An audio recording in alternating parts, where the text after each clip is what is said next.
Chapter 1. The Empire Without Its Maker. Welcome back to the grass. There is still no rush here. If you traveled the first half of this road with us, you know the pace by now. And if you are only rejoining it after a rest, all you need carry is this. The step has been gathered into one hand. The hand that gathered it is gone. And the great question of this second journey is what the sons and grandsons will do with the world they were left. Settle in, breathe slowly, and let the story resume. It resumes in a place the founder never lived to see finished, a city rising out of the open grassland in the valley of the Orkhon River, a river country that steppe peoples had held sacred and had made the seat of their powers for centuries before the Mongols. The new Khan, Ögedei, raised his capital there, and its name was Karakorum. By the standards of the settled world, it was never large. Travelers from the great cities of China or Persia, arriving years later, were sometimes openly unimpressed by its size. But pause on what it was, rather than what it measured, because as a fact, it is astonishing.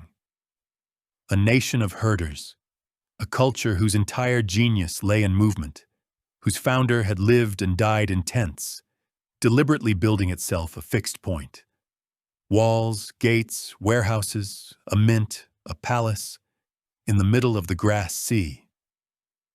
The empire had learned, in the Chinese wars, that a state which taxes must also count, store, record, and receive, and counting, storing, recording, and receiving all want a place.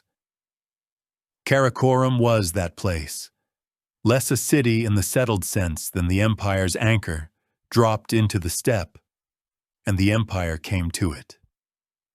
This is the moment to say plainly what this realm now was, because it is here, in these years, that the claim stops being a boast and becomes geography.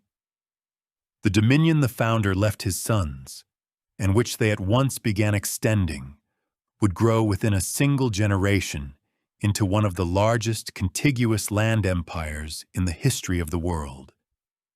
A single order under which a traveler could, in time, ride from the Pacific coastlands to the edge of Europe. We hedge most things in this series. We do not need to hedge that. We may picture what its center looked like on an ordinary morning, and the picture is best painted from the city's gates. Because Karakorum, the sources agree, was above all a city of arrivals.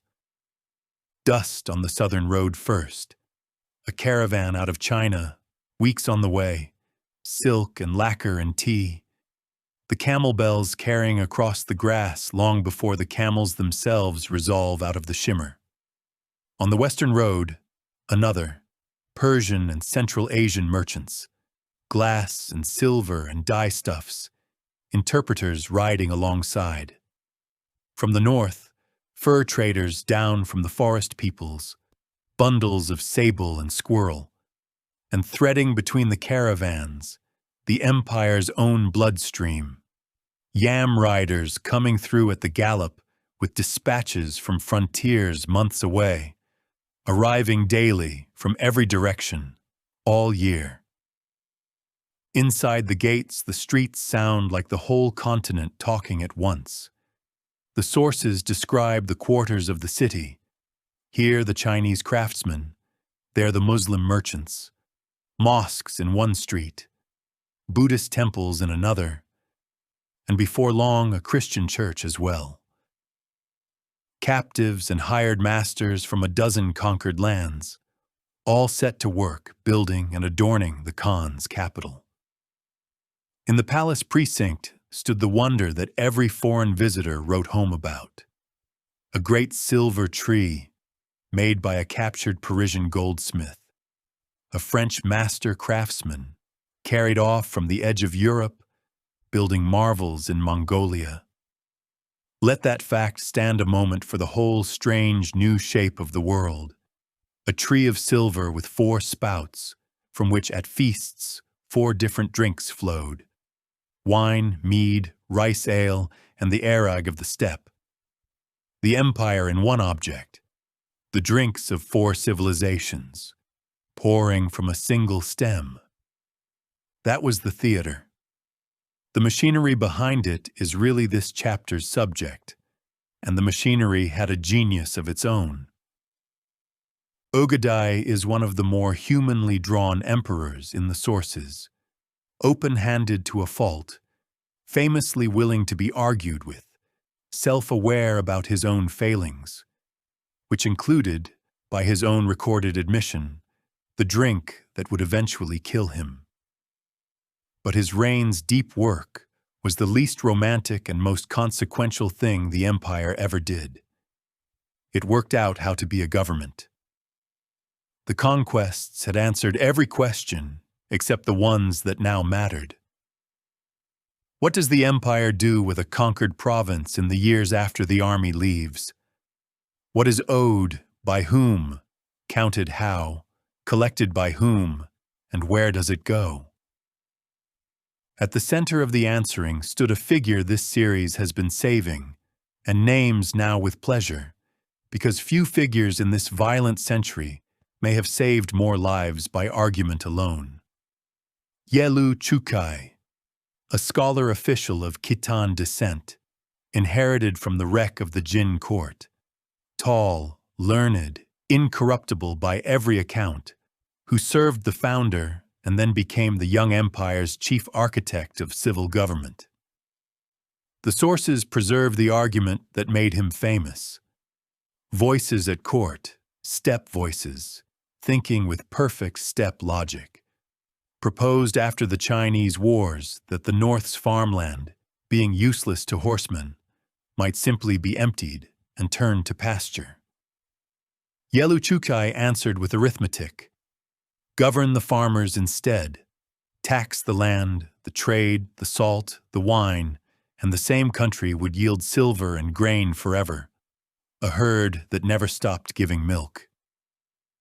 He was given leave to prove it, and did. The revenues came in as promised, and the demonstration settled, in principle if never perfectly in practice, the deepest question the empire ever faced: whether it existed to consume the settled world or to run it. So the census takers went out, the great countings of households that the Mongols carried in time from China to the Russian principalities, so that every province could be assessed and every levy apportioned. The tax registers filled. The yam was expanded and regularized under imperial regulation. Stations a day's ride apart along every great road of the empire, each supplied by the local population as a tax in kind, with tablets of authority, the paitsa, entitling the bearer to horses and provisions. Merchant partnerships were licensed and protected. Roads were policed, and travelers began to report with wonder the thing that would become the empire's proudest boast and most repeated legend: that the roads were safe, that a stranger could cross Asia unarmed. We will weigh that boast honestly when this story reaches the empire's golden noon. But even discounted, the change it describes was real, and it is worth one quiet grounding sentence here, at the administration chapter's heart.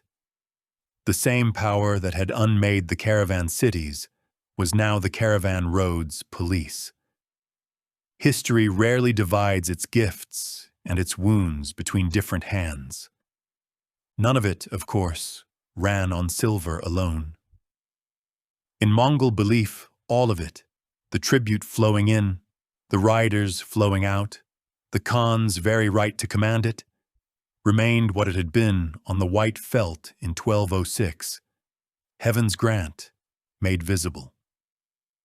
Ögedei's decrees went out, as his father's had, in the name of the eternal sky's favor, and when foreign envoys knelt at Karakorum, they were understood to be acknowledging not a large kingdom, but a cosmic fact. Keep that belief in view across everything that follows, because the empire never stopped thinking in it. Ogedei reigned a dozen years, and they were, by the brutal standards of this story, the empire's most constructive. The Jin state finally extinguished in the east, the administration built, the capital razed, and, the matter to which we now turn, the greatest of all the Mongol expeditions launched toward the sunset. He died as his father had feared. Strong drink would make him die, in the winter of his 12th year on the throne, in the middle of the night, after a feast. And his death, as we will see, stopped armies 4,000 miles away as suddenly as a hand closing on a bridle. Because in this empire, when the Khan died, everything, everywhere, turned toward home. But that is to run ahead of the riders. First, the ride itself, the one that Europe never forgot. Now the story turns west. Chapter 2. Riders toward the setting sun. Winter, on the western steppe, closes the world of water and opens the world of ice. The great rivers of the Russian lands, the Volga, the Don, the Dnieper, and their 100 tributaries, run north to south across the whole country, and for the warm half of the year they are walls, broad, slow, marsh-edged, dividing the land into compartments. Then the cold comes down, deepening week by week, until the rivers stand still and go white and hard, and every wall becomes a road. A frozen river is the finest highway a horseman could ask for. Flat, straight for miles, clear of forest, its surface, once the ice thickens to bear cavalry, better footing than the drifted land on either bank. The peoples of those lands had always known this, and feared the season accordingly. But it took the Mongols to build a war on it. We may imagine a single morning of that war, a dawn in deep midwinter, roughly 790 years ago, on one of those rivers. First light comes up the color of pewter. Mist stands over the ice, and out of the mist, in silence, no horns, no shouting, sound itself seeming frozen, comes the army. Column after column of riders, 5 horses to a man, the spare mounts trotting riderless alongside, hooves drumming softly on the river's marble floor, moving at the steady wolf pace that eats 40 miles of a short winter day. They have been riding this way, river to river, for weeks. Behind them, driven on the ice, come the herds. Among them, on sledges, the siege train. On the wooded banks, here and there, a hunter or a village boy stands motionless among the birches, watching the impossible pass, and then runs. But the news he carries cannot travel faster than the thing it describes. That is how the storm came to the Russian lands. Out of the east, in winter, on the rivers. The season everyone had always thought made war impossible, chosen by a people from a colder country precisely because it made war fluent. The expedition itself was the empire's grandest single undertaking, decreed at Karakorum in Ogedei's reign as the completion of old unfinished business in the far west. Its nominal command belonged to Batu, a grandson of the founder, whose father, the eldest of the founder's sons, had been given the westernmost lands as his portion and had died before the founder himself. Its actual military brain was the empire's greatest soldier, Subotai, a commoner's son from the forest margins of Mongolia, who had begun life with nothing whatever to recommend him except ability, had been taken into the founder's following as a boy. The living proof of the loyalty over birth revolution this story described long ago, and had spent 50 years since then winning campaigns on every front the empire possessed. He was old now, heavy, carried to war in a cart, and at the height of his powers. Batu and Subutai, the prince and the herdsman's son. Between them, they commanded the assembled princes of the whole imperial family, and an army the sources put in the range of 150,000. What that army did across 7 years, we will hold to the shape of. The first blow, before Russia itself, fell on the steppe peoples of the Volga country, old enemies from a previous probe west, who were broken and, in the empire's fixed pattern, absorbed. Within a generation, their horsemen would ride in Mongol armies. Then, in successive winters, the riders took the rivers into the Russian principalities. The Russian lands were not then one country, but a quarrelsome family of princedoms, Ryazan, Vladimir, Novgorod, Kiev, and their brothers, sharing a faith, a language, and a chronic inability to combine. The chronicles those principalities kept, monastery by monastery, are among the most sorrowful documents of the age, and this series will let their tone stand for the detail. City after city summoned, refusing, stormed, and burned. The snow, one chronicler wrote, no longer white in the burned places. Ryazan first, then the cities of the northeast one winter. The south the next campaign, but one. Novgorod alone of the great cities was spared the storm, saved, tradition says, by the spring thaw turning the approaches to bog, and by a prudent submission after. Kiev is owed its honest paragraph, and here it is. Kiev was the mother of the Russian cities, the seat of their faith since their conversion, the golden-domed capital of their memory, the place their civilization considered its source. It refused the summons. The sources add that its defenders killed the envoys, and by now this story does not need to explain what that meant. The city fell in early winter after a bombardment that breached the walls and was destroyed with a completeness that appalled even an age-growing used to such news. A papal envoy who passed the site 6 years later wrote that he found barely a couple of hundred houses standing and the fields around still strewn with the bones of the dead. The chroniclers of the Russian lands wrote of it as their people's Calvary. It was, by every honest measure, one of the catastrophes of their history, and the beginning, though no one could see it yet, of 2.5 centuries in which the Russian world would live under the steppe's shadow.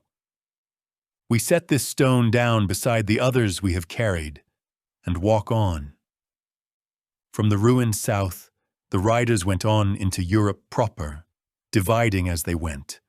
One wing into Poland, the main force over the Carpathian passes into the great Hungarian plain, which Mongol eyes read, correctly, as the westernmost bay of their own grass sea. The kingdoms in the way fought, and fought bravely, and were beaten in the field with a completeness that sent a genuine terror. The word is not too strong. It survives in the letters of the time, through the courts of the West. In 2 seasons the riders stood on the Adriatic. Beyond the wreckage of Hungary lay a Europe with, at that moment, no army in the field that had stood against them and survived. And then, in the spring, roughly 785 years ago, the riders turned around and rode away, and Western Europe passed out of this story as suddenly as it had entered it. The reason was not a battle. It was the news, 4,000 miles old by the time it arrived on the Yam. Ögedei was dead, and the death of a Khan in this empire suspended the world, because the succession would be decided at a Kurultai, on the home grass, by the assembled princes of the blood, and every Mongol prince in Europe was a vote, a candidate or a threat in that reckoning. The princes turned east. The army, its purpose dissolved, drew back out of Hungary and Poland to the Volga steppe. Whether the riders would otherwise have gone on, whether the fields of France and Italy would have learned what the Hungarian plain learned, is one of history's great unanswerable questions, and this series leaves it, honestly, unanswered. What the record shows is simply this. The deep steppe grass of Hungary was the westernmost place the empire's heart ever truly wanted, and the empire's own law of succession, not any European sword, is what called the storm home. Batu did not go all the way home. He halted on the lower Volga in the fine pasture country there, and stayed, and in staying, founded something. His camp became a court. His court, in time, a capital. His portion of the family lands, a power in its own right. The Western realm that history would come to call the Golden Horde. The name itself needs one careful sentence, for we promised care with this word. Horde is simply the Mongol Turkic ordu, meaning the great camp, the royal court, a word of tents and gold-threaded pavilions, not of savagery. And Europe took the word from the thing it feared and bent it, over centuries, into an insult. We will use it in its true old sense. The Golden Horde was the Golden Court, the westernmost house of the founder's family, camped on the grass by the Volga. And the conquered Russian lands entered their long relationship with it, not occupation in the main, for the Mongols did not settle the forest country, but overlordship at a distance. The princes confirmed in their thrones by the Khan's tablet, and summoned to his court on the Volga to kneel for it. The census takers counting the households, the tribute riding south year upon year. Out of that hard school, over generations, one principality would learn the empire's own lessons of patience, centralization, and taxation better than all its rivals, a middling forest town called Moscow. But that story belongs to the end of our journey, and it will keep. The riders' great expedition was the last thing the unified empire did with its whole strength in the West. What no one at Karakorum said aloud yet, what perhaps no one yet knew, was that the empire's own turning point was arriving not on any frontier, but at home, in the space Ogedei's death had opened. The realm the founder built was about to pass through 5 years with no Khan at all, and it did not fall apart. It was held, accounts, roads, tribute, order, all of it, and it was held, above all, by 2 extraordinary women. One of them ruled the empire outright. The other, more quietly, was arranging to inherit it. Their story is next. Chapter 3. The women who held the reins. Come back inside the GR for a while. The story has been out on the great roads for 2 chapters, in the dust of caravans and the thunder of river ice. But the empire's next turning happened indoors, by lamplight, among correspondence and quiet visits. And to understand it, we need to remember something this story planted at its very beginning. We said long ago, in the chapter on the world of the felt walls, that the wider world would be startled by the women of the steppe, and that this story would not be. The bill for that promise now comes due. Steppe life had always rested on a division of the world that gave women, by settled standards, extraordinary scope. The ger itself and everything in it was the wife's domain and often her property. She managed the household stores, its herd's produce, its carts. The sources describe noblewomen driving and owning great wagon trains. And when the men rode to war or the hunt, the whole standing world of the camp was under her command. A great Khan's wives each kept their own ordu, their own court camp, with its herds, staff, and treasury, and the senior wives sat beside the Khan in council, visible to every envoy. Foreign visitors from Europe and Persia alike recorded their astonishment at how much Mongol women ruled. The Mongols would have been equally astonished at the question. Add to this a fact of step succession. When a Khan died, the interval until the next Kurultai was, by custom, presided over by his widow. Regency was not an emergency improvisation. It was a recognized office, the household held by the wife until the heir was raised, scaled up now to a household the size of the known world. So when Ögedei died in the night after his feast, and the princes began their slow convergence from Hungary and China and Persia, the empire passed, lawfully in its own eyes, into the hands of his widow. Her name was Turagena, and for close to 5 years this woman ruled, in her own name, one of the largest realms any woman has ever governed. The sources are not kind to her, and this series owes you a word about why before it tells you what she did. Nearly everything we know of Turageni was written under the dynasty of her family's rivals, the branch that, as we are about to see, took the throne from her son's line. And history written by the winners has a fixed portrait for powerful women it needs to diminish. Scheming, vindictive, ruled by favorites. Some of the specific charges may even be true. Regencies are rough politics, and hers had its purges and its feuds, including a famous standoff with the empire's own grand administrators. But watch what the hostile sources concede while they scold. The tribute came in. The roads ran. The frontiers held. The censuses continued. And at the end of 5 years, this woman accomplished the thing the whole apparatus existed to do, and the thing her enemies were certain she could not.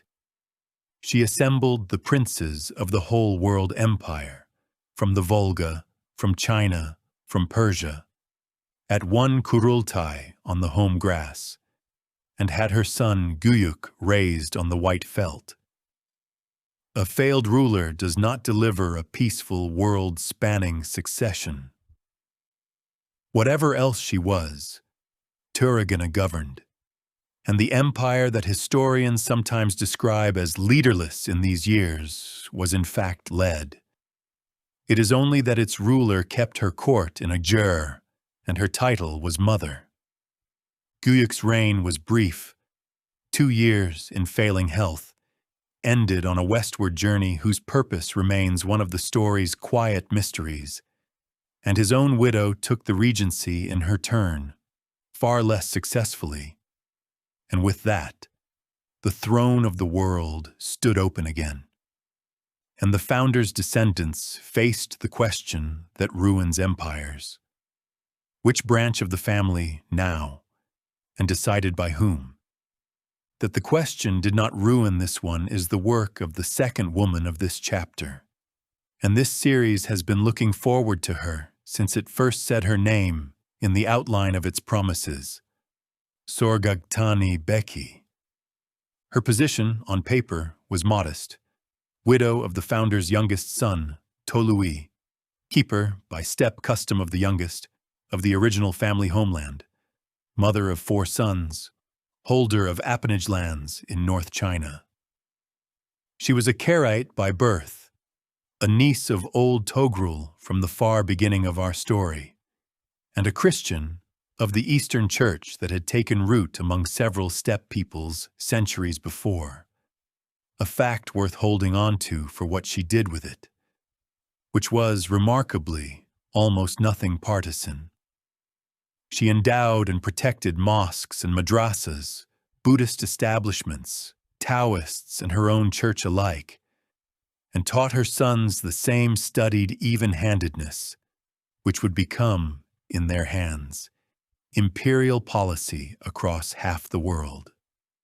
We may picture her camp in these years, because the sources, which are as unanimously admiring of her as they are hostile to Turagena, and a careful listener will note that her admirers, too, wrote under the winners. Let us picture it. Less a household than an academy. Persian visitors and Chinese scholars received with equal ceremony, secretaries keeping her correspondence in several scripts, her appanage in China governed pointedly by the light taxation methods of the great administrators, so visibly well that it stood as a quiet advertisement of how her family would rule. And at the center, the four sons, and the discipline the chronicles marvel at, each raised literate in an illiterate dynasty's tradition, each schooled in the empire's languages and faiths and account books, each given, the sources insist, her constant maxim that the brothers rise together or not at all.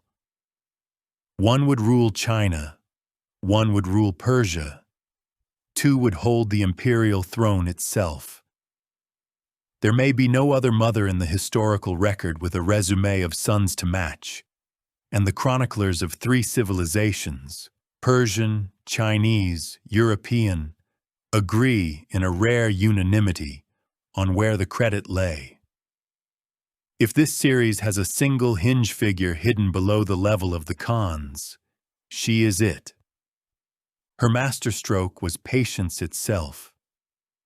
Through Turageni's regency and Guyuk's reign, years in which her family was watched, and her refusal of a remarriage designed to absorb her household had to be managed with exquisite care. She conserved, cultivated, and waited, binding to herself in particular the princes of the Volga. Batu of the Golden Horde, estranged from Guyuk's line by an old campaign quarrel, powerful, distant, and in need of exactly the ally she was.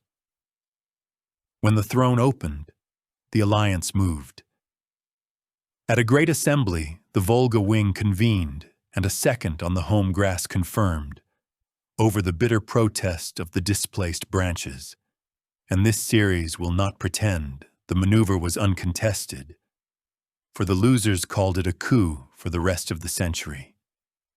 The throne of the world passed to her eldest son, Möngke. Raised on the white felt roughly 775 years ago, the fourth great Khan, and the last, though no one knew it, who would ever rule the whole of the founder's empire from the grass. The transfer had a price, and the honest paragraph is owed. The new reign opened with a purge, trials and executions across the losing branches of the family and their followers, the widow regent who had opposed it among the dead, conducted, the sources say, with grim thoroughness, and remembered within the family for generations. The bundle of arrows the founder preached had been retied, but some arrows had been broken to do it, and the fractures ran quietly forward into everything that follows. Sorghaghtani herself lived barely a year into her son's reign, long enough to see the work of a lifetime crowned, not long enough to see what it became, and was mourned, the record shows, across every faith of the empire she had endowed. There is an account of Christian services held for her memory in one land, and Buddhist and Muslim honors in others, which may be the most fitting monument the age could have raised her. Step back before we follow her sons out into the world, and look at the pattern of this chapter whole. Because it completes an arc, this story opened at a starving campfire on the Onon. The empire of the Mongols was won by its men. It was, again and again, at every dangerous interval, held by its women. Hoelun, who kept the founder alive on roots and discipline. Bertha, whose counsel he took at the parting of the age. Turagena, who held the world's largest realm together for 5 years and handed it over in order. Sorghaghtani, who outthought every prince of the blood and staffed the next 40 years of world history from her own tent. In the belief of the steppe, fortune flowed down from the eternal sky upon the founder's line. Looking back along the line itself, a listener may quietly observe where, at each breaking point, the fortune actually resided. The lamplight part of the story now closes for a while. Möngke, the eldest son, took up the founder's work with a rigor the empire had not felt in a generation. New censuses from China to Russia, the treasury disciplined, the machinery retuned, and then aimed it, as the founder's heirs always aimed it, outward. 2 great expeditions were decreed, one under his brother Kublai toward the completion of China, the other under his brother Hülegü toward the southwest, toward the oldest cities in the world. The road to Baghdad is next, and this series will walk it the way it has walked every such road, honestly, gently as it can, and without looking away at the end. Chapter 4. The Turning. Möngke, Hülegü, and Baghdad. Before the armies move, spend a while in the city, while it is still itself. This chapter's set piece comes first, and it is not a battle. It is a place, and the whole discipline of this series asks that we see it alive before we must see it otherwise. Baghdad, in the middle of the 13th century, was roughly 500 years old, founded as a perfect circle on the west bank of the Tigris by the Abbasid caliphs in the morning of Islam's imperial age, and grown since into a sprawling double city on both banks, joined by bridges of boats. Its political greatness was long past. The caliph's writ, which had once run from Spain to Central Asia, now ran little further than the province around him, and real power in the lands of Islam had passed, centuries since, to sultans and emirs elsewhere. But a city can outlive its power and keep its meaning, and Baghdad's meaning was very great. The caliph remained, for most of the Sunni world, the successor of the prophet, the symbolic head of the faith, and the city around him remained one of the lamps of civilization. We may picture it on an autumn evening. The Tigris runs brown gold in the low light, crowded with barges and round wicker boats. The call to prayer rises from one minaret and is taken up by another and another until it lies over the whole city like a tide.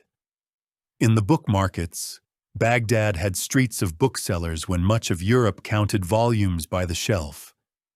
The stalls are closing, the lamps coming on.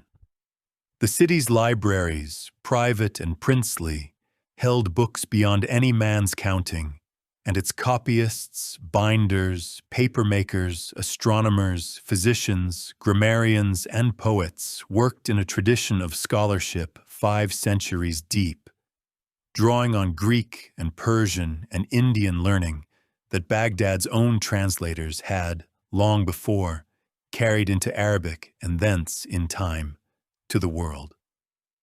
On the river terraces, dinner smells. From the madrasas, the murmur of recitation. On the bridges, the whole world's faces, for the city, though far past its noon, still sat at the crossroads of the caravan roads. It was old, quarrelsome, weakened by floods and factional strife, poorly led and alive, with a depth of accumulated civilization that only a handful of places on earth could match. Hold that evening. It is, in this series' way of keeping faith, the point. Möngke's decree set his brother Hülegü on the road southwest with an army drawn from the whole empire. The sources describe contingents of every subject people, a siege train of 1,000 crews, Chinese engineers among them, with a mandate to bring the remaining powers of the Islamic Southwest into the empire's order. The first campaign broke a feared and hated sect in its mountain fortresses in Persia, a network of castles reduced one by one, a task decades of local powers had failed at, accomplished in 2 seasons. Then the army turned toward Mesopotamia, and the summons went ahead of it to the caliph. Submit, as so many had submitted. Acknowledge the order of heaven, and remain diminished in place.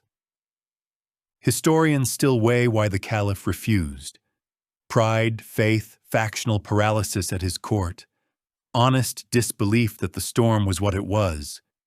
His advisors were divided, and the sources suggest he was assured the city could not fall, or that the world of Islam would rise to its rescue, and neither was true.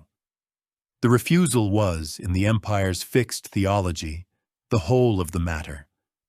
What followed was, in Mongol eyes, the sky's sentence being carried out. In the first weeks of 1258, roughly 770 years ago, the third of the 4 dates this series will ever ask you to hold, the army closed around Baghdad. The bombardment breached the walls in days, and the city surrendered. And the surrender did not save it. The honest paragraph, then, the heaviest of this half of the journey, set down plainly once. The sack of Baghdad lasted the better part of 2 weeks. The killing, the sources of every faith agree, was general. The figures the chroniclers give run from the tens of thousands into the hundreds of thousands, and are, as at Merv, beyond verifying and beyond needing to verify. The scale is not in doubt. The caliph was made to watch the plunder of his treasury and then put to death. Tradition, widely repeated, says he was rolled in a carpet and trampled by horses, so that royal blood would not touch the earth, a step courtesy for royalty, offered at the end of the world. The detail may be legend, and we mark it so. The libraries went into the fire and, the famous account says, into the river. The Tigris running black with ink is the image every telling reaches for, and whether or not the river truly darkened, the loss it stands for was real.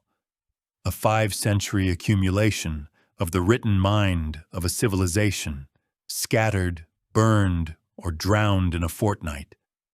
And with the caliph died the caliphate itself. The institution that had, however faded, ordered the Sunni world's imagination for 600 years. For the world of Islam, the fall of Baghdad became and remains one of the deepest wounds in its historical memory, a before and after line across its entire story. We set this stone down with the others. It is the heaviest one we will carry. And we walk on because the story does. 2 things must be said on the far side of that paragraph, both true, neither softening it. The first, the storm had edges. Cities that submitted as the army approached were spared and administered. The Christian populations of the region, protected in part by the intercession of Hülegü's chief wife, who was herself a Christian of the old steppe church, the world of Sorghaghtani reaching into this story again, largely survived the sack that destroyed their neighbors, and within a year or 2, the conquerors were rebuilding in the region, founding in Persia what history calls the Ilkhanate, the empire's southwestern kingdom, whose courts would, within a generation or 2, become brilliant centers of the very Persian and Islamic civilization their founders had bled. This series will visit that strange flowering before the end. History does not stay in one register. We have said it before, and Baghdad forces us to say it again. The second, the storm found its limit. 2 years after Baghdad, with the main army drawn off eastward by news we are about to hear, the Mongol vanguard pressing toward Egypt met, in Palestine, an army of the Mamluk sultans, slave soldiers of steppe origin themselves, horse archers trained in the enemy's own school, and was, for the first time in the empire's Western history, defeated in the open field and not avenged. The evidence suggests the empire, whole, could have answered. The empire, whole, no longer existed to answer. The border the world of Islam holds in its memory as the place the tide stopped, held. The age of the irresistible advance was ending, not because the riders had weakened, but because of what was happening at that very moment at the center of the world. For in the summer after Baghdad's fall, far away on a river fortress in China, in the middle of his own greatest campaign, Möngke, the last Khan of the whole earth, died on campaign, of dysentery or wounds or cholera. The sources differ, and we let them. And this time, the machine that had always caught the empire at these moments, the Kurultai on the home grass, the widow's regency, the slow, lawful convergence of the princes, did not catch it. Two of Sorghaghtani's sons reached for the throne at once. Kublai, the second brother, master of the Chinese front, and Arik Boka, the youngest keeper, by that same old custom of the youngest, of the homeland and the capital. Each summoned a Kurultai. Each was raised on the white felt by his own assembly, and for the first time since the white felt of 1206, the eternal sky had, visibly, two chosen ones, which, in the steppe's own theology, was one more than the sky could have chosen. The war between the brothers was, by this story's grim standards, short and restrained. 4 years, decided less by battle than by grain. For Kublai held the harvests of China, and the homeland cannot feed a capital without them. And Karakorum learned what it was to be an anchor when the ships of supply stop coming. Arik Boka submitted. The sources record the brother's bleak reconciliation scene, and his death in custody within 2 years, of illness it was said, and even the chroniclers on the winner's side report the saying of it with a flat carefulness that invites no questions. Kublai had the throne. What he no longer had, what no one would ever have again, was the empire. The golden horde on the Volga had backed away into its own affairs. The Ilkhanate in Persia was Hülegü's now in all but ceremony, and Hülegü and the horde were soon at open war with each other over the Caucasus pastures. And the heartland's own princes would contest Kublai's legitimacy for the rest of his long life. The realm still called itself one empire, and would for decades, the way a family long divided still calls itself one family at funerals. Here, then, is the turning this chapter is named for, and it is worth saying in one plain sentence before we rest. After 1258, the empire kept growing, and after Möngke's death, it was never again one thing. What it became instead, 4 worlds joined by memory, blood, and trade, is the second half of Part 2. And at the center of the greatest of the 4 stands the most remarkable of Sorghaghtani's remarkable sons, ruling from a place his grandfather never imagined, a throne in China, in a city he was building, in an empire he was reinventing. The story of Kublai, Xanadu, the Yuan, the dragon throne, and the strangest double life any ruler of the age ever led, is next. Chapter 5. Kublai and the Dragon Throne. Of all the images this long story holds, there may be none stranger or more telling than this one, and it is where the chapter will end. A patch of steppe grass, growing inside the walls of a Chinese imperial park. But begin with the man who planted it. Kublai was in his mid-40s when he won the throne, old by the dynasty's standards to be beginning. And he was, by upbringing, the least step-bound great Khan the empire had yet raised. His mother, Sorghaghtani, had schooled him deliberately for exactly the world he now faced. He had governed North Chinese provinces as a young prince, gathered Chinese scholars and Buddhist monks as advisors, learned imperfectly but genuinely the grammar of the civilization his grandfather had only broken into. And with the homeland's princes disputing his legitimacy behind him and the world's richest civilization before him, he made the decision that defines him. He turned the empire's face south. The center of the Mongol world would no longer be a camp on the Orkhon. It would be a city in China, a new city, which he built. He built it beside the ruins of the old Jin capital his grandfather's armies had burned 2 generations before. There is the whole story of this dynasty in one sentence, and he called it Dadu, the great capital.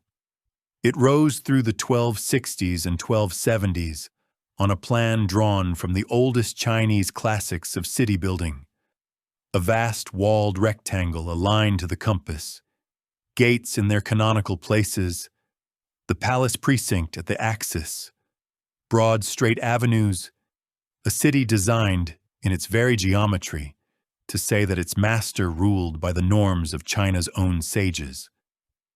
The city Kublai built is gone and not gone. Its successor, raised on its bones and its plan, is Beijing, and the capital of China stands where it stands today, in the direct line of descent, in large part because a Mongol Khan set it there, at the hinge where the steppe world and the Chinese world meet. And in that city, in 1271, Kublai did something no steppe conqueror had done.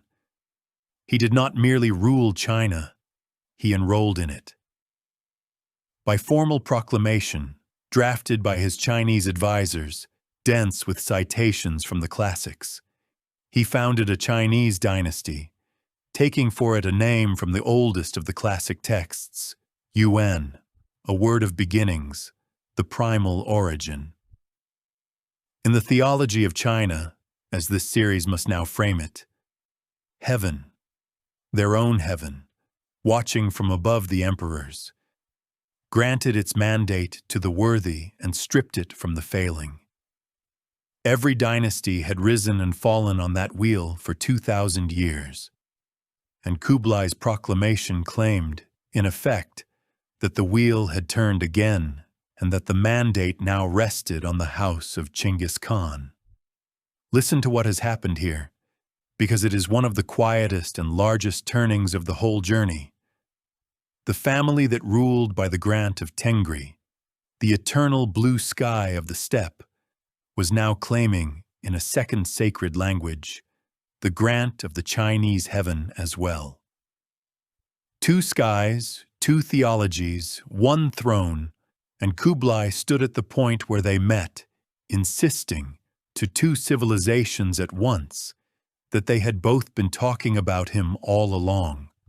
The conquest of the Song, the Southern Empire, the largest and richest state on earth, which had watched the northern catastrophes from behind its rivers for 70 years, was the great enterprise of his middle reign, and this series will hold to the shape. It took more than a decade, and it was won less by cavalry than by everything the empire had learned in 70 years. Fleets built and manned by northern Chinese, siege engineers brought from the empire's far west, the great counterweight catapults that finally broke the Twin River fortresses had been designed by Muslim engineers from Persia and Iraq. The whole empire, concentrated on one war, and, at the end, as much by administration as by force, as province after province concluded that the mandate had, in truth, moved. The honest sentences are owed and given. The war had its full measure of sieges, famines, and drowned cities, and the dynasty's own histories did not hide them.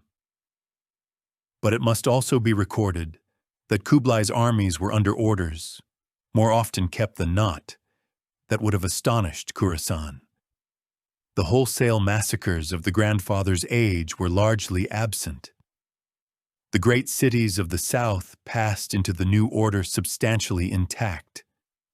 And when the last Song loyalists, a boy emperor and his court, driven literally into the sea, went down in a final battle among the islands, roughly 750 years ago, Kublai found himself ruler of something no Khan, and for that matter no Chinese emperor of the preceding 3 centuries, had held the whole of China, north and south, in one hand. It was the largest, richest, most populous realm on the planet, and the man who ruled it now lived a double life that has fascinated every observer from his own courtiers to tonight. In Dadu, he was the son of heaven. He performed, or had performed. He delegated the details, the Confucian state rites. He restored the historian's bureau and the dynastic ceremonies. He took counsel, at least formally, in the idiom of the classics. He patronized Tibetan Buddhism at court, and had a great lama devise a new script meant to write every language of the empire. And paper money, of which more in the next chapter, flowed from his treasuries under seals in that script. The bureaucracy beneath him remained overwhelmingly Chinese in its lower reaches. It could be nothing else. But its commanding heights he staffed, deliberately, with the empire's whole palette. Mongols first, and then a great class of foreigners, Persians, Central Asians, Uyghurs, men from everywhere west, trusted precisely because they were from nowhere in China, bound to the throne alone. The Chinese scholar class, largely shut out of the top and sorted under the dynasty's law into the lower ranks of a 4-tier order of peoples with themselves at the bottom, nursed a grievance that a century later would help bury the dynasty. The honest paragraph of this chapter is a quiet one, and this is it. The Yuan peace was real, and so was the resentment under it. The dynasty ruled China brilliantly in some registers, and never, in a deep sense, belonged to it. And both facts will collect their due before this story ends. And yet, the other half of the double life, the Son of Heaven remained, all his days, a man of the felt walls. He kept the great hunts of the steppe, riding out with tens of thousands in the old annual rhythm, though in his gouty old age he rode to them in a tower borne by elephants. The steppe's oldest custom carried on the newest animal, and there may be no better one-line portrait of the reign. His sons were sent, on his orders, to spend seasons living in Gers on grass, so the line would not forget what it was. In the women's thread, this series has carried from the beginning, his chief wife, Chabi, stands in the direct line of Hoelun and Sorgagtani, his counselor of 30 years, remembered by the dynasty's own historians for turning her husband from his angrier judgments. It was Chabi, the accounts say, who intervened for the defeated Song imperial family, asking her husband what mercy his own family might someday need, and for keeping the household's steppe conscience. There is a story that she gathered old bowstrings and wove them into cloth, so the palace would remember what things cost. When she died, in his old age, the sources agree, something in the emperor began to close. Which brings the story to the grass growing in the park, and to Xanadu. Before Dadu was built, Kublai had raised an earlier seat on the southern edge of the steppe, at the exact ecological frontier where the farmland gives out and the grass begins. Shangdu, the upper capital, the name that came down the caravan roads to Europe, and centuries later into an English poem as Xanadu. When Dadu rose, Shangdu became the summer capital, and the court's year took on a great two-beat rhythm. The old migration of the steppe, dressed in imperial yellow. Winters in Dadu among the ministries, and then, each spring, the whole apparatus of the world's largest state, court, guard, chanceries, treasuries, moving north, out of the plain, up onto the high grass, to spend the green months in a city built for exactly that season. We may picture the court at Shangdu in high summer, and with it this chapter closes. The marble palace stands at the city's heart, but the life is outside it. Across the walled hunting park spread the white jeers of the court, raised on the living grass. The emperor's own great pavilion of bamboo and silk, built, the traveler's accounts insist, to be taken down and moved like a tent, because it was one. The imperial herds graze inside the walls. Mares are milked in the old way, and the arag ferments in the old way. And at the summer festival, the emperor scatters the milk to the winds with his own hand, as an offering. The sources are explicit. To Tengri, the eternal sky. In rites his Chinese subjects were never asked to understand.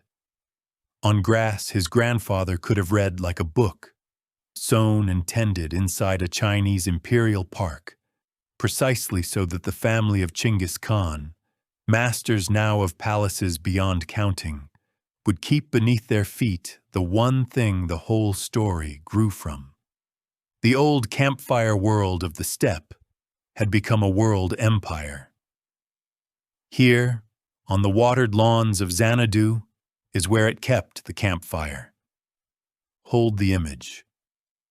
The next chapter rides out from this court, along the roads, to see the connected world at its widest, the empire's golden noon, and the travelers who crossed it and could not stop talking about it.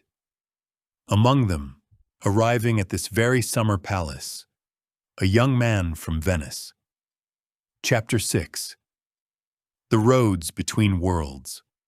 Roughly 750 years ago, for the span of about one human lifetime, it was possible to do something that had never been safely done before and would not be safely done again for centuries. Travel by land, on protected roads, from the shores of the Black Sea to the Pacific coast of China. One continuous journey, under one continuous order. Historians came to call that span the Pax Mongolica, the Mongol Peace, and this chapter is its portrait. But this series has promised honesty above elegance, so the frame comes first, in two plain sentences. The peace was real. The roads were policed. The travelers moved. The world was joined as never before. And the peace was the child of the wars this story has not softened. An exchange made possible by conquest, an openness kept by force, so that everything bright in the pages ahead is bright the way a clearing is bright, because of what was cleared. Both of these things are true at once. The listener is asked to hold them the way the age itself held them, together. Now the portrait, and it is best painted, like Karakorum's, from the road itself. We may picture one merchant's journey, a composite drawn from the handbooks and travelers' accounts of the age. He sets out from a port on the Black Sea, one of the Italian trading colonies there, for the Genoese and Venetians kept station at the empire's western door, with bales of Flemish cloth and a purse of silver, a partner or two, servants, and a contract of the kind whose paper survives to this day. The handbook he carries, a real genre, one famous example written by a Florentine, tells him, in the flat voice of practical men, what this series has been telling you in longer sentences. The road he is taking, it says, is perfectly safe by day and by night. East of the colonies, the Golden Horde's steppe, weeks of grass, the road a direction more than a surface, stations of the Yam a day's ride apart. Fresh horses, fodder, shelter, all owed him at the sight of his tablet of authority, the paisa, and paid for, ultimately, by the counted households. This story watched the census takers count. At the Volga, the Horde's capital, a city of jurs and warehouses where he changes silver for the local coin and hears the news of 3 empires. Then the long diagonal down into the oasis world, Bukhara and Samarkand, rebuilt now, their bazaars roofed against the sun, their money changers fluent in every currency between Italy and China. Over the mountain passes in caravan, the camel bells at night the only sound. Through the desert stages where the stations shrink to a well and a walled yard, and then down at last into China, where the road becomes a road indeed, paved, tree-lined for stretches, crowded, and the merchant, months from home, discovers the empire's strangest wonder. At the frontier of the Yuan realm, his silver is taken from him, and he is given paper. It is worth pausing on the paper, because every Western traveler did. Yuan China ran, by law, on printed money, mulberry bark paper, block-printed under seal, issued by the treasury and enforced as the only legal tender. The silver it represented slept in the vaults, and a merchant could carry a fortune folded flat against his chest.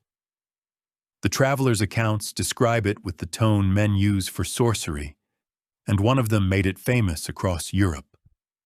The Khan, he wrote in effect, had mastered the art of alchemy, for he made money out of paper and all his subjects took it gladly. It worked.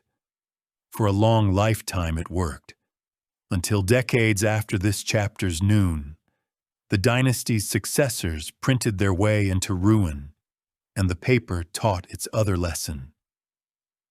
But that is ahead. In the noon itself, the paper was simply the boldest expression of the thing this whole chapter describes. An order so confident it could run the world's richest economy on trust and sealed mulberry bark. The famous traveler just quoted must now be named, for this is his chapter. Marco Polo left Venice as a boy of about 17 in his father's and uncle's company. They were merchants of exactly the kind our composite described, and had made the great crossing once already, and arrived after 3.5 years on the roads this chapter has painted, at the summer court of Chengdu, where the previous chapter left us standing. He would not see Venice again for 24 years. Kublai, who collected capable foreigners the way other kings collected jewels, took the young Venetian into service, and Marco spent the better part of 2 decades traveling the Yuan realm and beyond on the emperor's business, and then, home at last, and captured in a sea war between Italian cities, he dictated to a cellmate the book that fixed the Mongol world in Europe's imagination for 500 years.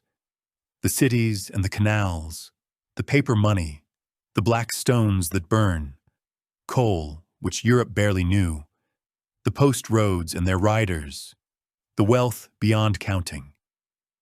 Europe largely refused to believe him. The book was nicknamed The Million, as one might say the Million Lies, and readers have argued ever since over details he got wrong or left out.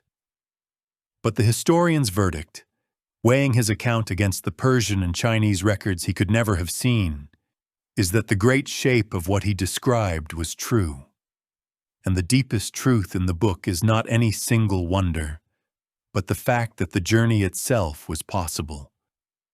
That a Venetian teenager could be handed across a continent by relay stations and imperial passports, and come home an old man with a story no European had ever been positioned to tell.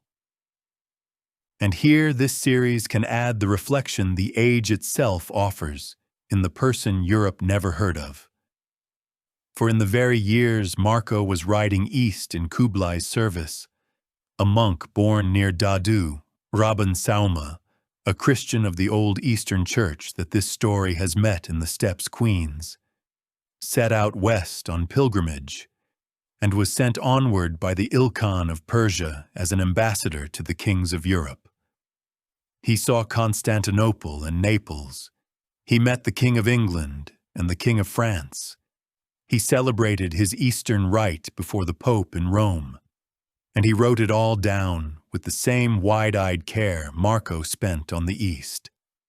The reverse image, the Beijing man marveling at Paris, while the Venice man marveled at Beijing, the two of them crossing, unknown to each other, on the same imperial roads in the same decade. History rarely offers so perfect a symmetry, and this series has been saving it for this exact place in the story. For one lifetime, the roads ran both ways. What moved on those roads, besides merchants and marvelers, is the chapter's last inventory and the empire's deepest legacy. So let it come one item at a time, slowly. Silk and porcelain went west. Silver and glass and fine woolens went east. Persian astronomers went east to build and staff an observatory in China. Chinese medical and agricultural learning went west into the great encyclopedias of the Ilkhanate. Artisans went everywhere the throne sent them. The Parisian goldsmith of Karakorum stands for thousands, and motifs went with them. The Chinese dragon and phoenix alighting in Persian miniatures, the cobalt of Persia glazing the blue and white porcelain that would one day carry China's name to every table on earth. Faiths moved, mosques multiplying in Chinese port cities, the Eastern Church stretching from Baghdad to the Pacific, Latin friars saying Mass in Dadu under imperial license, for the dynasty's old rule, learned from Sorghaghtani's generation, held across the noon. All the faiths taxed lightly, protected equally, and asked to pray, each in its own language, for the Khan. Recipes and crops moved, and games and stories. Noodles and dumplings appear in Persian cookbooks of the age with their Chinese names still on them. And knowledge of the world itself moved. Maps grew suddenly, wildly larger at both ends of the continent, and in the Ilkhanate, a vizier historian compiled what scholars often call the first true world history, its teams drawing on Chinese, Indian, Persian, Arabic, and even Frankish informants, a book unthinkable in any earlier century, and unmatched for several after. One more traveler moved on the roads, and honesty requires its sentence. The same connectedness that carried the cobalt and the astronomers would, in the generation after this noon, carry the great pestilence, the plague that devastated the Mongol world, along with every world it touched, and rode the empire's own routes west toward Europe's terrible 14th century. The roads carried everything. That was their glory, and it had no exceptions. Stand back then and see the noon hole briefly before the light begins to slant. From the Pacific to the Black Sea, one family's 4 courts, the riders on the post roads binding them, the caravans and the pilgrims and the paper money, Marco riding east and Rabban Sauma riding west. The world, for one lifetime, joined. The empire built by the man who vanished into unmarked grass had become, of all the things history might have predicted, a bridge. But you will have noticed the shadow at the edge of the portrait.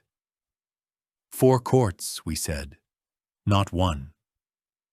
The peace of the roads was already, in truth, a peace between cousins, kept out of habit and interest and the memory of the founder, and strained yearly by wars among the khanates that this chapter has kept, deliberately, outside its frame. The emperor at the center was aging. His defeats, the sea had already begun to hand him the only defeats of his life, were accumulating quietly at the margins, and the empire's evening, long and golden and full of consequence, was coming on. The crest and the dusk are next, and with them, the last of the 4 dates this series ever asked you to hold. Chapter 7. The crest and the dusk. Every long day has an hour when the light is at its richest, and the shadows have already begun to grow, and it is not always easy, inside such an hour, to say whether one is watching an afternoon or an evening. The Mongol world in the 1280s was living in that hour. This chapter is its portrait, and its farewell to the man at the center of it. Measure the crest first, honestly, because it was real. In the year the last Song loyalists went into the sea, the dominions of the house of Chinggis Khan reached their fullest working extent. The largest contiguous land empire in history. The claim this series planted long ago and may now, at the summit, repeat unhedged. From the Pacific shore of Korea to the Danube's mouth, from the Siberian forests to the Persian Gulf, one family's 4 courts, and over them all, in ceremony at least, one great Khan in Dadu. Envoys from the edges of the known world stood in Kublai's audiences. The roads of the last chapter ran at their fullest. No ruler on earth commanded wealth, population, or reach remotely comparable. If you had asked any observer on any of the empire's frontiers, a Venetian merchant, a Russian chronicler, a Persian historian, a Japanese court diarist, whether this power had passed its peak, the question would have seemed absurd. And yet the diarist in Japan, of the 4, had already seen the evidence. Twice in Kublai's reign, the enterprises sit near either side of the Song conquest. The empire attempted what it had never attempted, the crossing of open ocean in force against Japan. The outcome, both times, was catastrophe. The first expedition broken off after a storm-battered landing. The second, one of the largest seaborne invasions the world had yet seen. 2 fleets, the sources speak of well over 100,000 men, caught at anchor by a late summer typhoon that destroyed the fleets almost entirely. Japan's tradition named that wind kamikaze, the divine wind, and read it as heaven's own verdict on the invaders. And it is one of the quiet ironies this story collects, that the family who ruled by the mandate of the sky now heard the sky invoked by others against them. Further expeditions, southward against Vietnam and Java, fared little better. The pattern under the failures was simple, and the series states it once, plainly. The steppe's old way of war reached its limit at the water. The horse, the remount herds, the mobility that had unmade every land power in Asia, none of it crossed a beach line. The empire had found its element's edge. It had found an inner edge, too. Through the whole latter half of Kublai's reign, the steppe homeland itself, the founding grass, the country of the Onon and the Orkhon, was, for long stretches, not securely his. A grandson of Ogedei named Kaidu, able, austere, and steppe-bred to the bone, held out in Central Asia for 4 decades against the Yuan, in the name, and this is what gives his long defiance its meaning in our story, of the old dispossessed line, and as he and his followers saw it, of the old ways themselves, against the palaces, the paper money, the Chinese rites, for the jur, the herd, and the pure custom of the founder.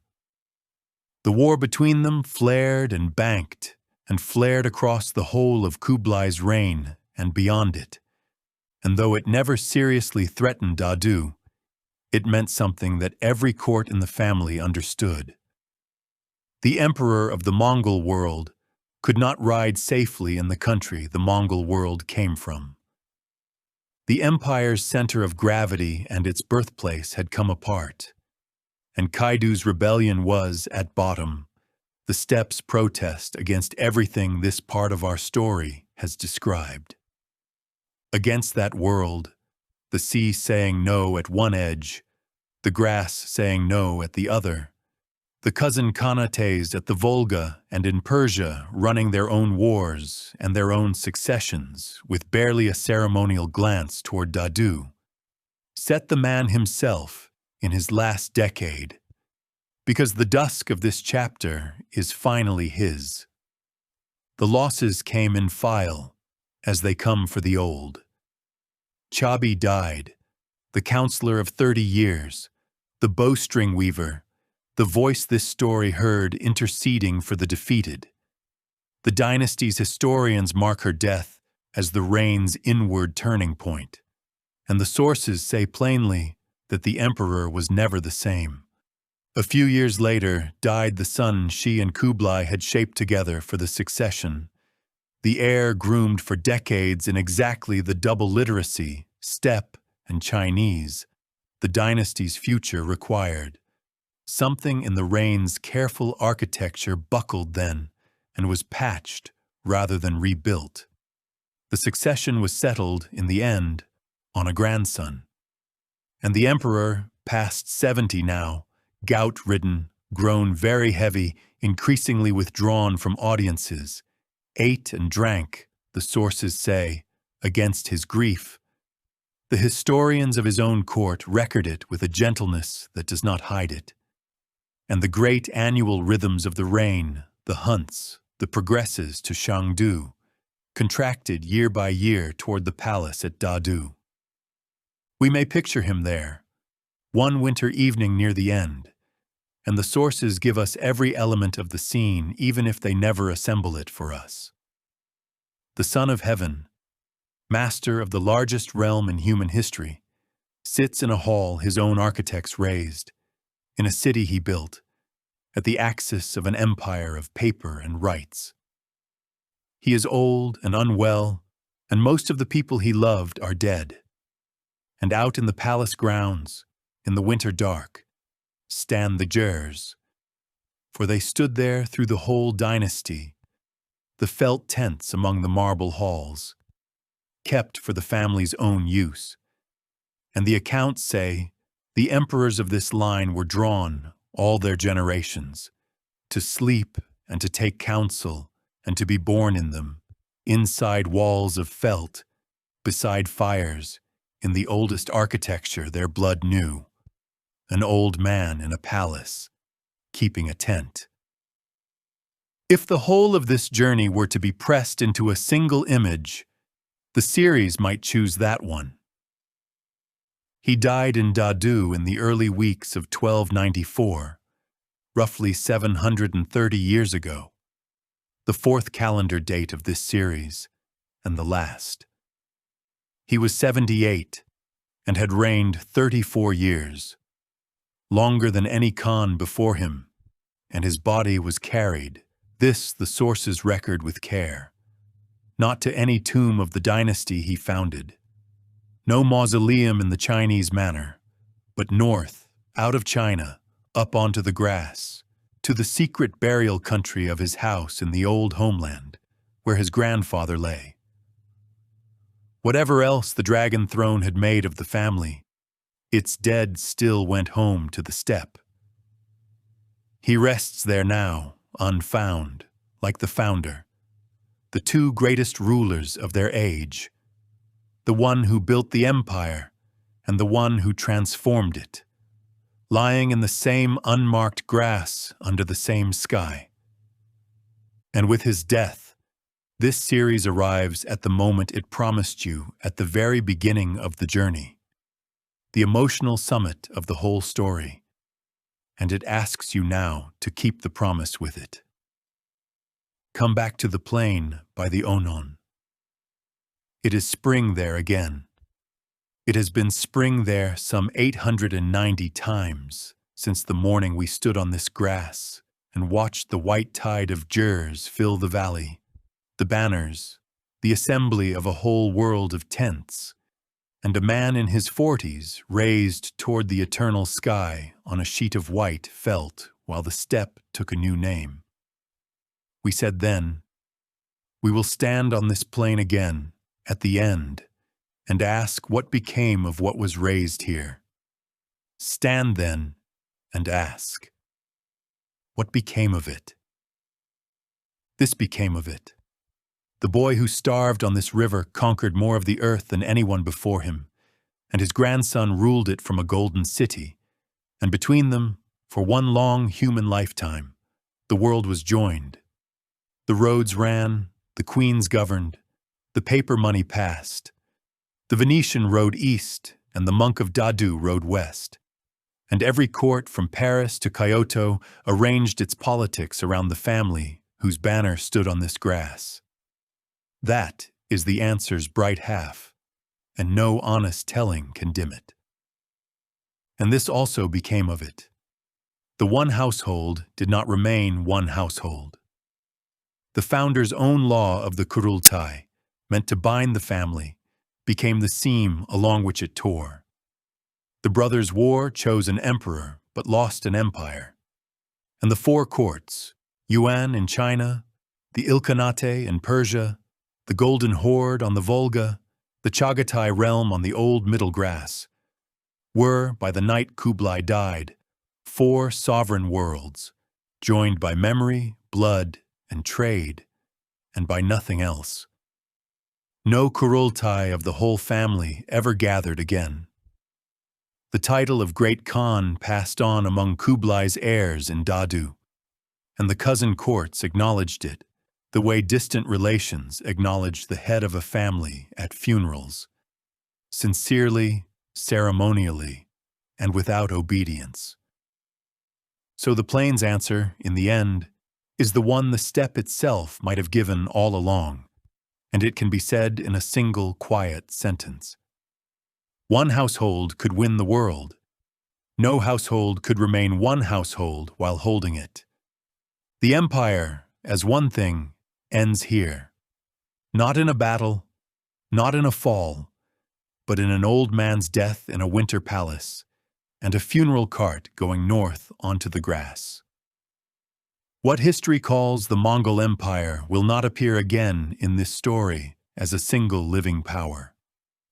But its four children will live on, some for a century, one for 3, and the world they made together will outlast them all. In the shape of Russia, in the shape of China, in the roads and the maps and the mixed blood and moving ideas of a joined Eurasia that never entirely came apart again. The story is not over. It is only that, from here to the end, we will be listening to echoes, and the echoes, as you will hear, are very long. The dense country of our journey is behind you now, listener. From here the road runs downhill, through afterlives and memory, toward the place where we began. The four worlds after, what each became, and what each left, are next. Chapter 8, Legacy 1, The Four Worlds After. From here to the end of our journey, the storytelling itself changes, and the listener should feel the change as permission to drift. There will be no more campaigns to follow, almost no new names to learn, no successions to keep straight. The plot of this story is over. What remains is what remains, the long afterlives of the four worlds, and then, in our final chapter, memory itself. Think of this chapter as 4 slow movements, one for each court, each beginning in the past and ending in the present tense, in things that are still there. Begin in the east, with the greatest of the four. The Yuan dynasty outlived Kublai by some 70 years, a fine long afternoon for most of it. The canals extended, the roads maintained, the observatories working, the blue and white porcelain kilns firing, the paper money passing. But the dynasty never solved the problem this series named in Kublai's own chapter. It ruled China without, in a deep sense, belonging to it, and its foundations were narrower than its roof. The ending, when it came the way Chinese history's own theology said such endings come. The Yellow River broke its banks catastrophically. Famine and plague, the same great pestilence the empire's own roads had carried, swept the crowded provinces. The paper money was printed into worthlessness.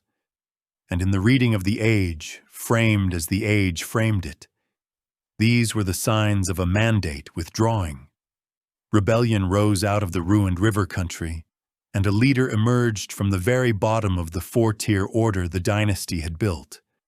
A peasant's son, an orphan of the famines, once a beggar and a monk, who took city after city, proclaimed a new dynasty, the Ming, and in 1368 took Dadu.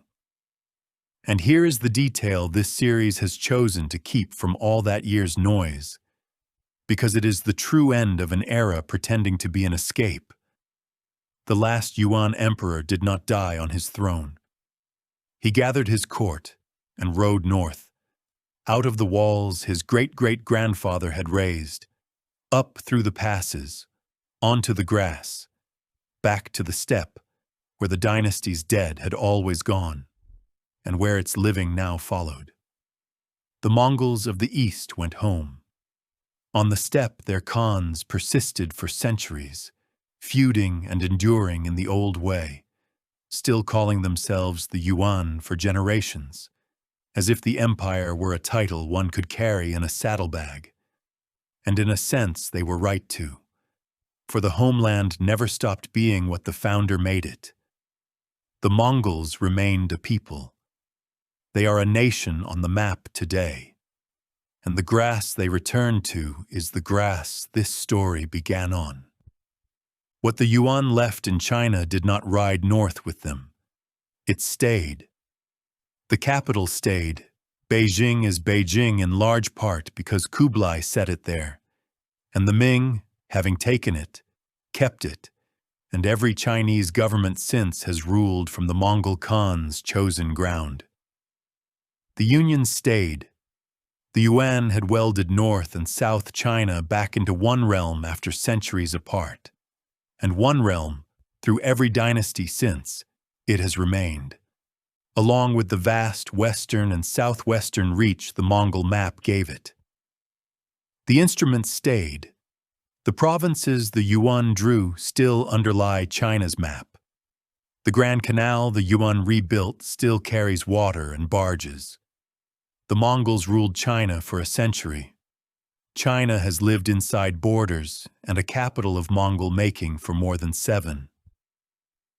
Now the second movement, and the story turns, one last time, west, to Persia. The Ilkhanate, the realm Hülegü founded in the ashes this series did not soften, lasted only some 80 years as a ruling house, and became, by a strange grace, the most brilliant of the 4 courts. The turning came 2 generations in, when the Ilkhan Gazan, a great-grandson of Hülegü, did what the local sky, so to speak, required.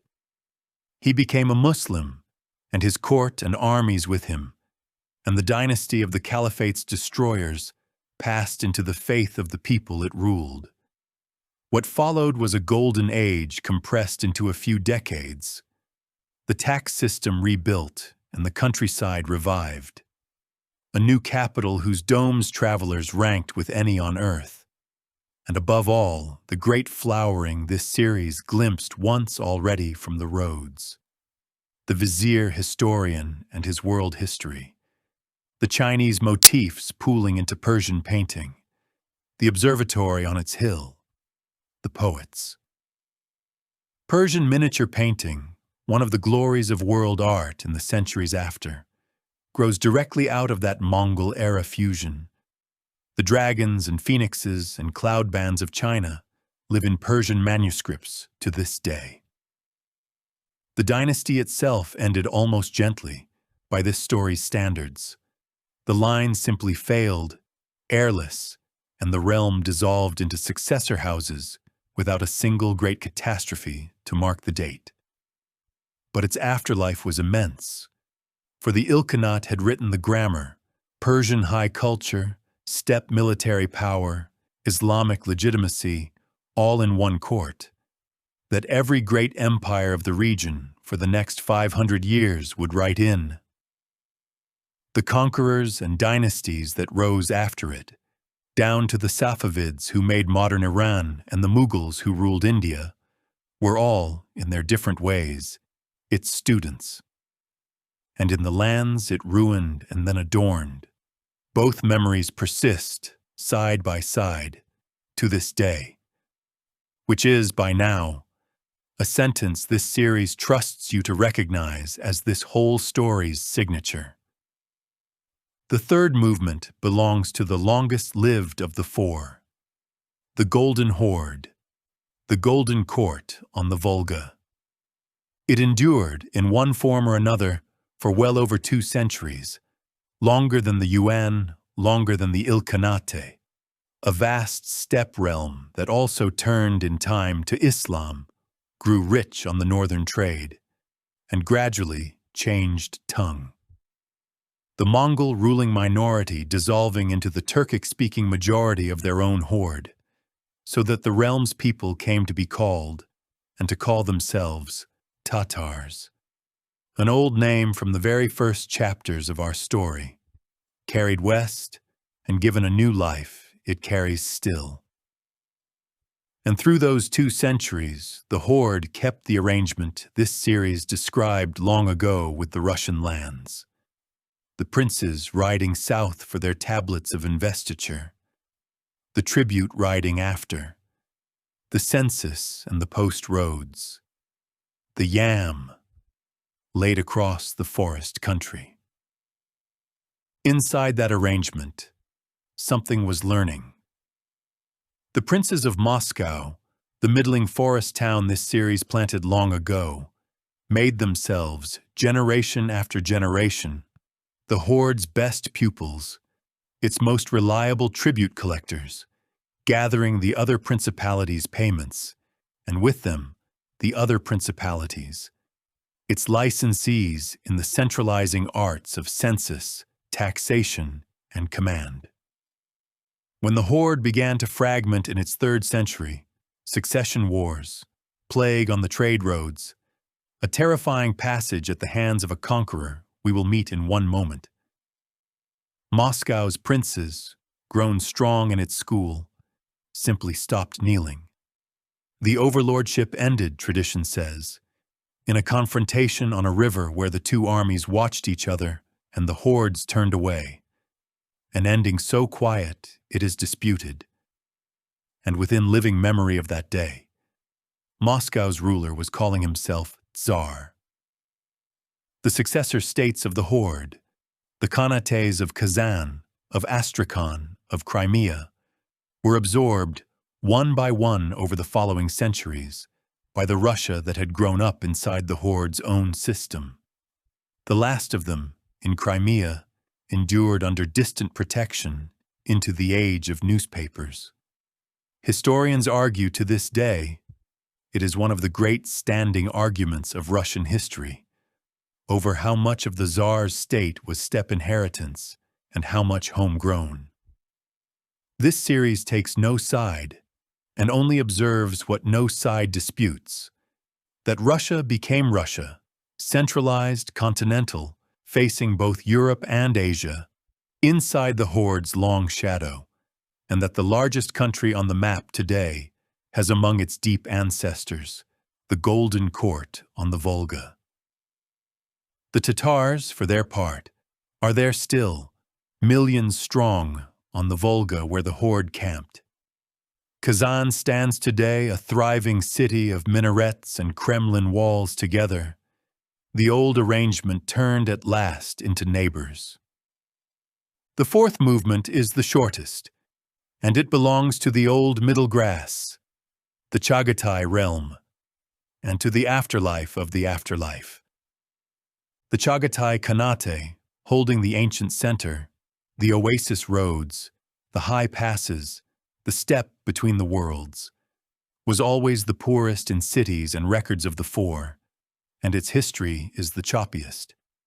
It split, rejoined, and split again, its eastern half staying step and its western half settling into the oasis world and Islam.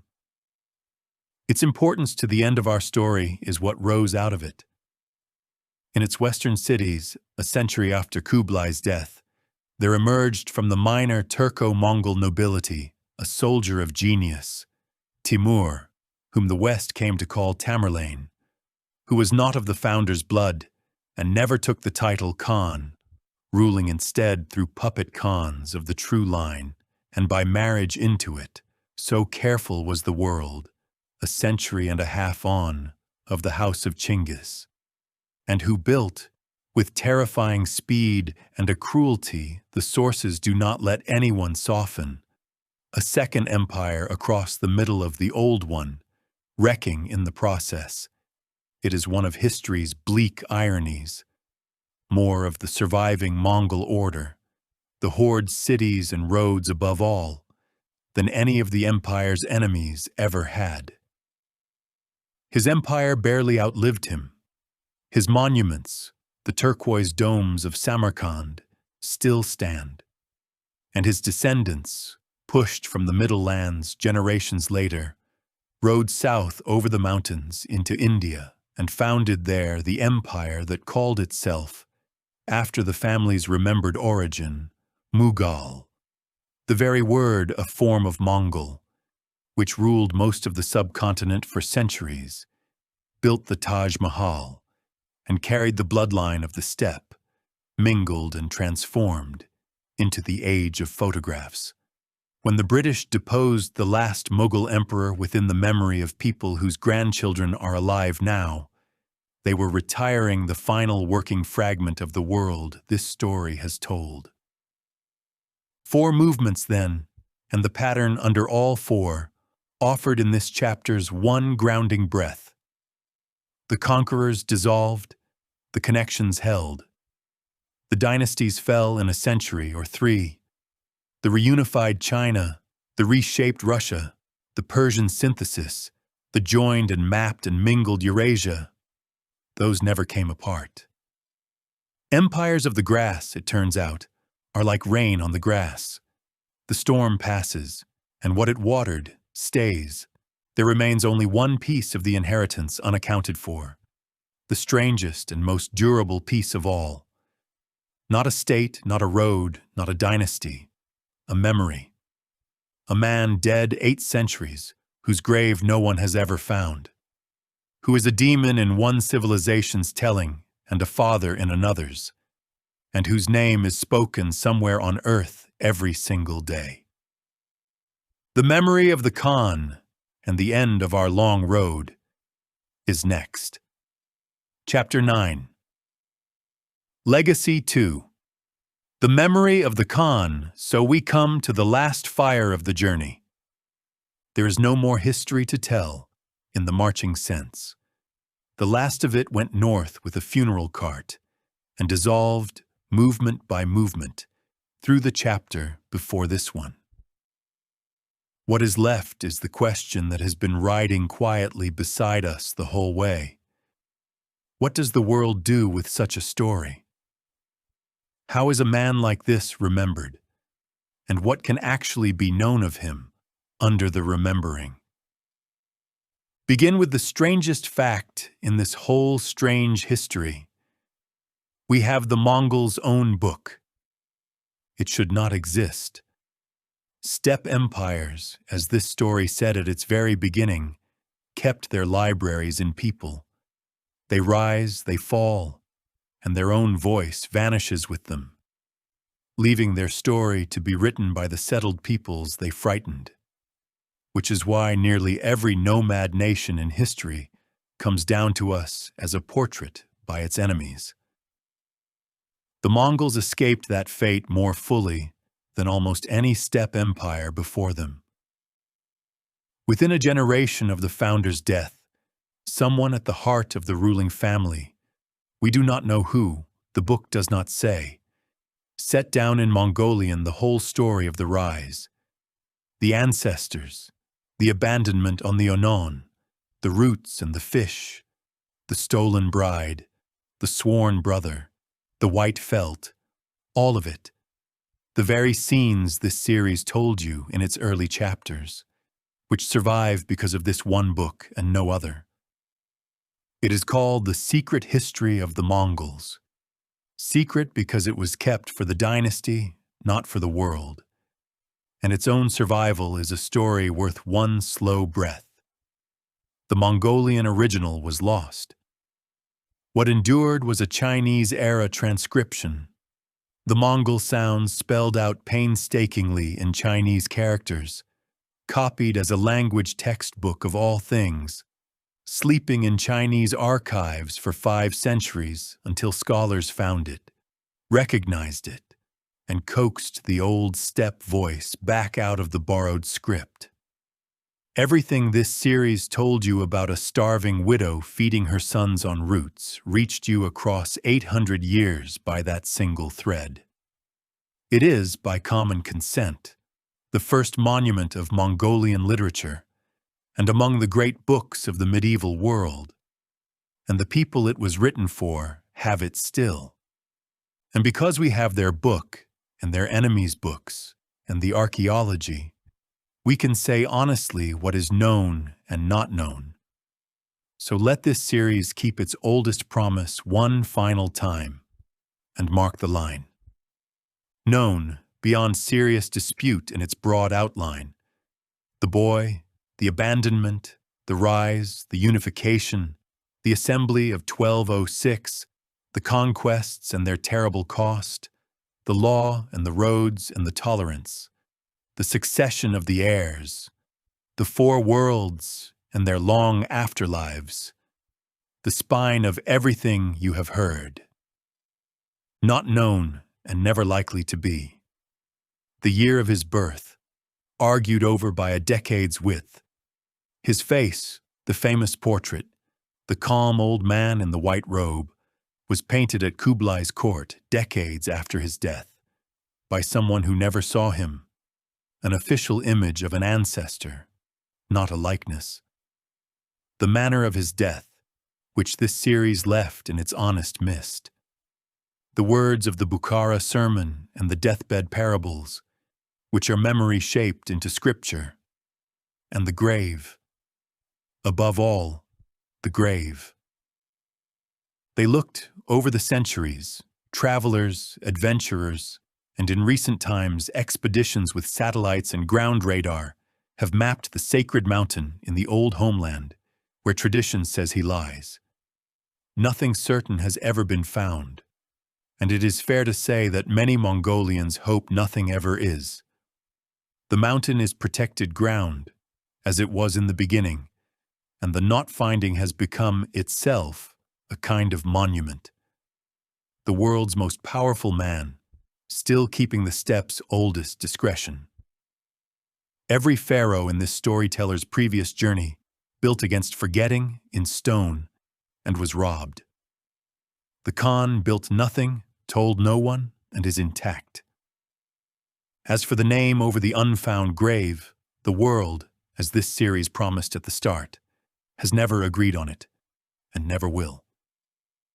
In the lands the armies broke, he is what the sermon said, the punishment, the destroyer, a byword for 8 centuries in Persian and Arabic and Russian and Chinese letters for the wrath of God.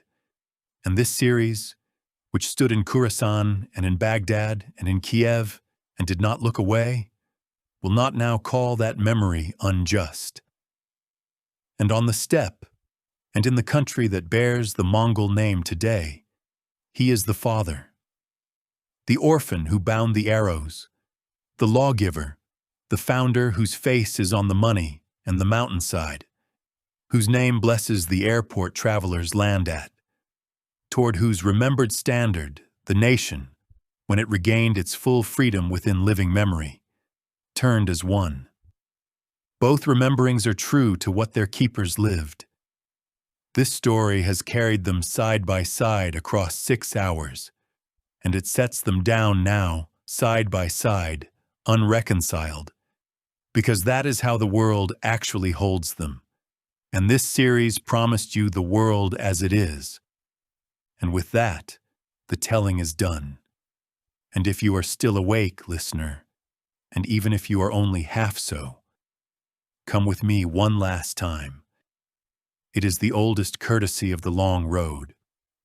Before the travelers part, they look back the way they came. We may make the return journey the way the empire itself would have made it, riding west and backward through time at once, at dusk, on the roads we know now. Start at the sea's edge in the east, where the divine wind scattered the fleets, and ride inland with the light behind you. Through Dadu, where an old emperor kept a felt tent among the marble halls. North to Xanadu at evening, the mares being milked on the imperial grass, the arag scattered to the sky. Take the post road west. You have a paisa. The fresh horse is already saddled. Past the merchant with his folded paper fortune, past a young Venetian riding the other way, and a monk of Beijing bound for Paris. Pause at Baghdad. The city is whole again, in memory's dusk, the lamps coming on in the book markets, the call to prayer lying over the river like a tide. Set the stone down gently and ride on. North now, across the Volga at the Golden Court, princes kneeling for their tablets, onto the frozen rivers with the silent riders, hoofbeats drumming on the marble of the ice.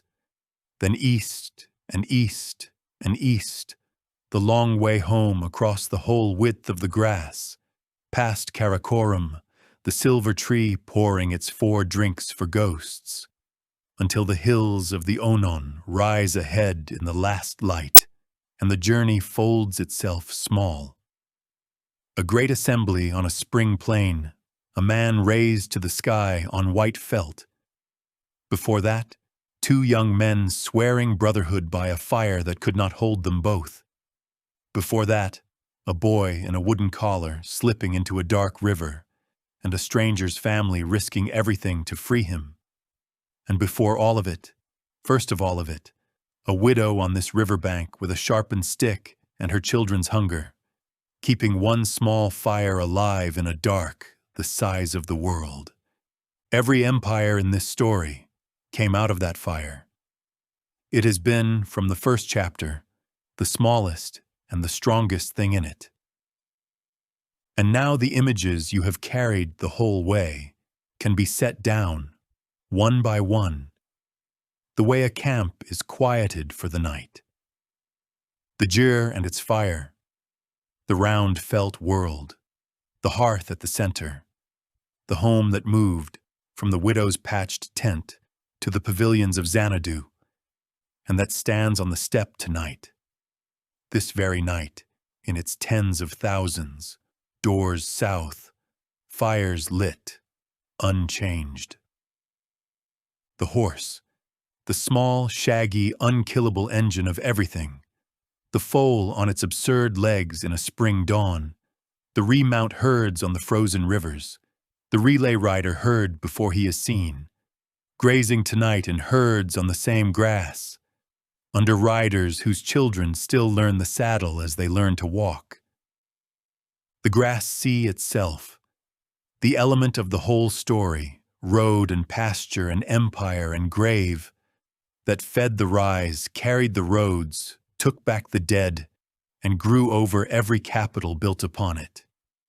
It is out there now, in the dark, moving the way water moves, from Hungary to Manchuria, owing nothing to any of it.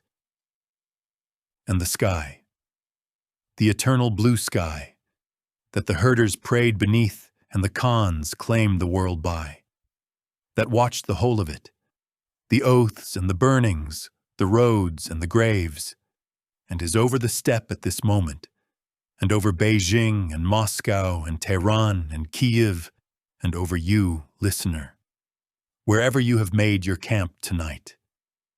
The one thing in this story that was always exactly as large as the empire dreamed of being. The fire is low now. The horses are quiet. The long road is done. The grass remembers no borders, and the sky above it is the same sky. Thank you for riding the long road with me. Sleep well.